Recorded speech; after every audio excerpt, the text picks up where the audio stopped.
Fala rapaziada, tudo bem? Eu sou o Marcos Filho, o teu professor de Química, e hoje nós vamos dar continuidade ao assunto de Química Inorgânica que nós iniciamos na videoaula passada.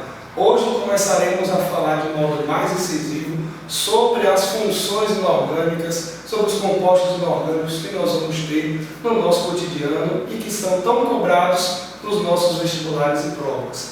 Hoje começaremos a falar sobre a primeira função inorgânica, que são os ácidos. É importante a gente ter na mente aqui, pessoal, que nós vamos utilizar a teoria de Arrhenius, que foi a teoria que nós começamos a ver na videoaula passada, quer dizer, para explicar lá a condução da corrente elétrica, dos processos de ionização e dissociação iônica, beleza? Ao passar das videoaulas ou nas próprias aulas dentro da teoria de Arrhenius, a gente vai sempre chamando a atenção para as outras teorias que nós também podemos ter no nosso ensino médio. Teoria de Bronsted-Lowry, teoria de Lewis e por aí vai. Então, os ácidos, pessoal, nós já vimos na aula anterior que eles são, digamos assim, usados, eles são substâncias que sofrem o processo de ionização, ou seja, são compostos moleculares, mas que vão se ionizar, vão formar íons quando dissolvidos em água. E o que é que caracteriza de maneira formal um ácido? Ora, no dia a dia, tenho certeza que você já ouviu essa expressão, ácido tem sabor azedo. Um limão, uma acerola, uma laranja, são frutas lá que têm o sabor azedo, azeda na minha boca. Obviamente que essas frutas, elas contêm substâncias ácidas, que é o ácido cítrico, mas não é todo o ácido que você vai sair colocando na boca para ver se é azedo ou não. Exemplo outro de ingrediente, de alimento que você tem aí, produto que você tem no dia a dia. Vinagre. O vinagre ele tem um ácidozinho lá dissolvido nele, que é o ácido acético. Mas obviamente que você não vai provar ácido sulfúrico para ver se é azedo ou não. Então significa o quê? Nós temos que reunir uma característica, uma propriedade que seja comum a todos eles, não apenas por identificá-los pelo gosto azedo. E qual é essa característica, pessoal? Primeiro, lembrando que ácidos são compostos moleculares e duas características que serão importantes nele aqui, uma leva a outra. São compostos que ionizam-se, e essa ionização, ela vai levar à formação do íon H+, do cátion H+. Então essa é a característica química que vai ser única, segundo a teoria de Arrhenius, para as substâncias ácidas. Eles vão liberar, ou melhor, eles vão formar, eles se ionizam, formando o cátion H+, em solução aquosa. Vamos ter como exemplo aqui, a gente viu isso na videoaula passada, o HCl. O HCl, quando ele está na presença de água, o que é que vai acontecer com ele? Vai haver o fenômeno da ionização, vai haver a solvatação do hidrogênio e do cloro, ele sai na forma de H+, e Cl-. Então aqui ó, eu vou ter H+, e Cl-. Opa, formei aqui ó, formei o H+ em solução aquosa. Significa dizer o quê? Que o HCl é classificado como uma substância inorgânica do tipo ácida. Vamos ver outro exemplo aqui, ó. O HClO. HClO é chamado de ácido hipocloroso. Você não precisa decorar a nomenclatura ainda não. A gente ainda vai estudar todas as definições dessa parte da química inorgânica, inclusive para os ácidos. Quando esse ácidozinho aí, ele é dissolvido na água, o que é que vai acontecer? Ionização, e eu vou formar H+, que é o hidrogênio que ele tem, e o resto da molécula, qual é o resto da molécula? HClO é a molécula toda. Quando sai o hidrogênio, fica apenas ClO. Então eu vou formar o íon ClO-. Para a gente encerrar aqui essa gama de exemplos iniciais. H2SO4, ácido sulfúrico, presente em baterias de carros, baterias automotivas. Quando ele é dissolvido em água, o que é que acontece? Ionização, formação de H+, e o resto da molécula vai ficar como um ânion. Observa que aqui, ó, eu tenho dois átomos de hidrogênio. Então significa o quê? Eu vou conseguir formar 2H+. E o resto da molécula aqui é o quê, galera? É só 4. Então eu vou ter SO4. Ora, a molécula de ácido era neutra. Se eu perdi 2H+, se ele formou 2H+, formou duas estruturas positivas, com carga positiva.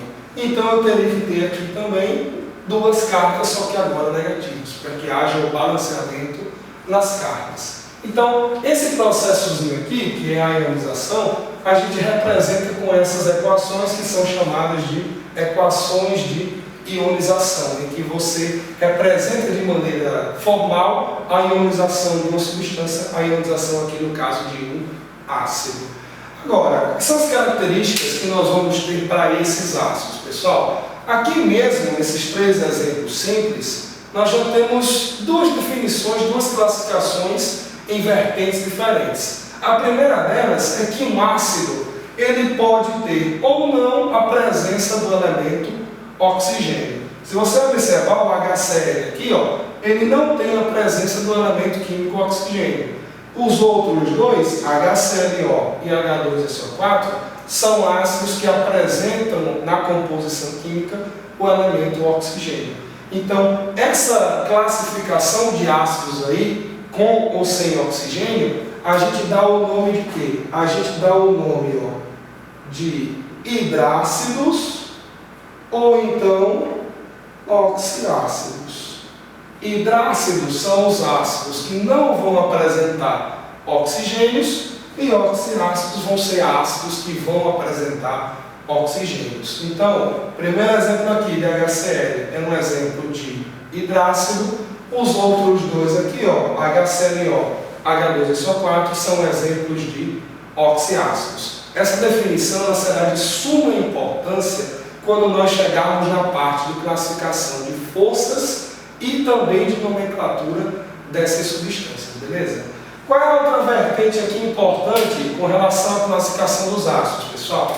É no que diz respeito à quantidade de íons H+, que um ácido pode liberar. Observe aqui, ó, o HCl ele tinha um átomo de hidrogênio, ou seja, consegue liberar um H+. O H2SO4 ele tinha dois átomos de hidrogênio. Isso significa o quê? Consegue liberar 2H+. Se nós tivermos aqui, por exemplo, H3PO4, que é o ácido fosfórico, o ácido presente nos refrigerantes.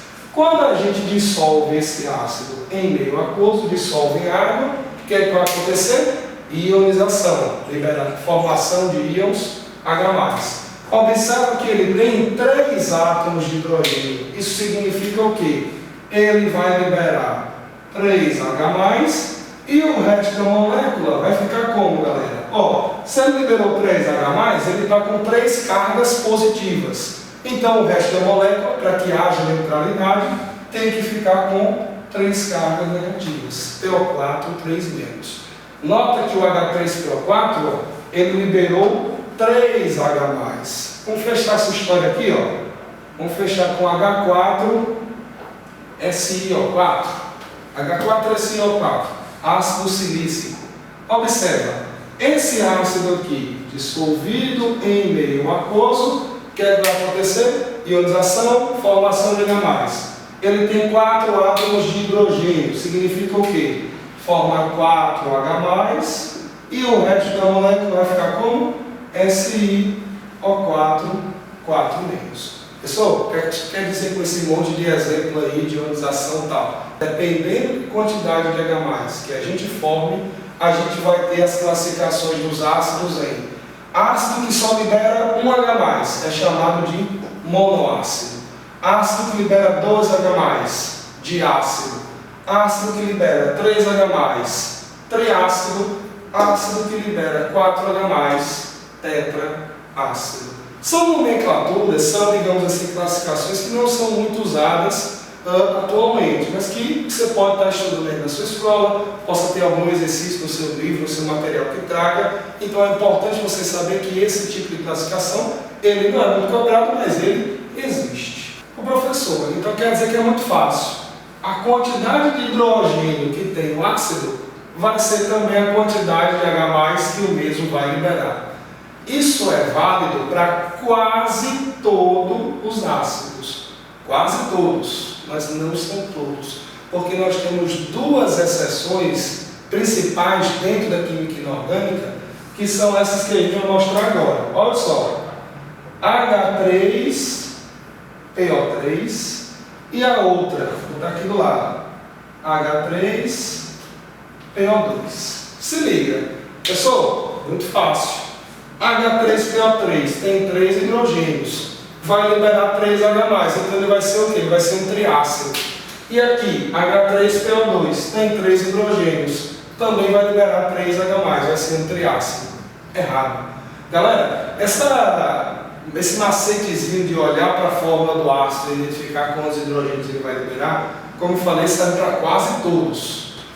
Quais são as exceções aqui? Essas duas. Para ficar mais fácil o entendimento, eu vou montar a estrutura, a forma estrutural desses dois ácidos aqui. Observa. H3PO3, ele vai estar assim, ó, o P, que é o elemento fósforo central, vai estar se ligando com 3 átomos de oxigênio, e esses 3 átomos de oxigênio vão ter 2 hidrogênios, e vai ter um hidrogênio aqui direto ligado no fósforo. Ei, ó, tu tem 3 hidrogênios, beleza.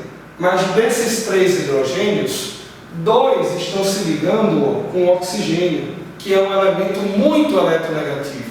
Isso significa o quê? Que hidrogênio com oxigênio, ó, vai ter uma alta polarização na molécula. O oxigênio vai ficar com carga parcial negativa e o hidrogênio com carga parcial positiva. Na hora que a moléculazinha de água se aproximar disso daqui, vai haver o quê? A interação. Esse hidrogênio vai ser arrancado da estrutura. Ele vai sair na forma de H+. A mesma coisa esse hidrogênio aqui, ó. Ele está junto com o oxigênio, vai sair na forma de H+. Esse hidrogênio aqui, que é o terceiro na molécula, observe que ele está se ligando com o fósforo, com o Pzinho aqui, ó. Tem diferença de eletronegatividade entre fósforo e hidrogênio?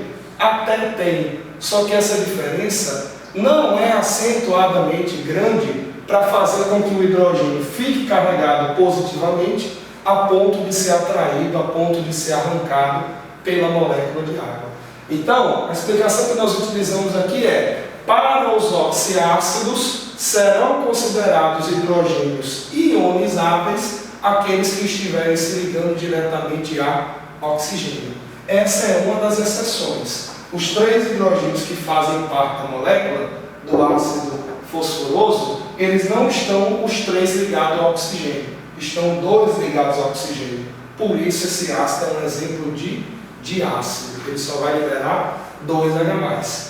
E esse daqui, ó, H3PO2, vamos montar a estrutura dele rapidinho. Você vai ter fósforo se ligando com oxigênio, você vai ter aqui hidrogênio, hidrogênio e aqui o H. Ó, H3PO2, ácido hipofosforoso. Nomenclatura a gente vai discutir no futuro, beleza? Mas olha só, desses 3 hidrogênios aí, somente um está ligado com oxigênio. Então significa dizer que somente um hidrogênio vai poder ser retirado da forma de H+. Os outros 2 hidrogênios, ó, eles se ligam com fósforo. Não há diferença de eletronegatividade significante para fazer com que esses 2 hidrogênios fiquem na forma de H+. Então, pessoal, essa foi a nossa aula que envolveu algumas classificações de ácidos, em hidrácidos, oxiácidos e quanto à liberação de íons H+. Na nossa próxima aula, nós vamos se apoderar dessas classificações para que a gente comece a definir algo mais importante, que são as forças dos ácidos e as suas nomenclaturas. Um grande abraço, fique com Deus e até a próxima.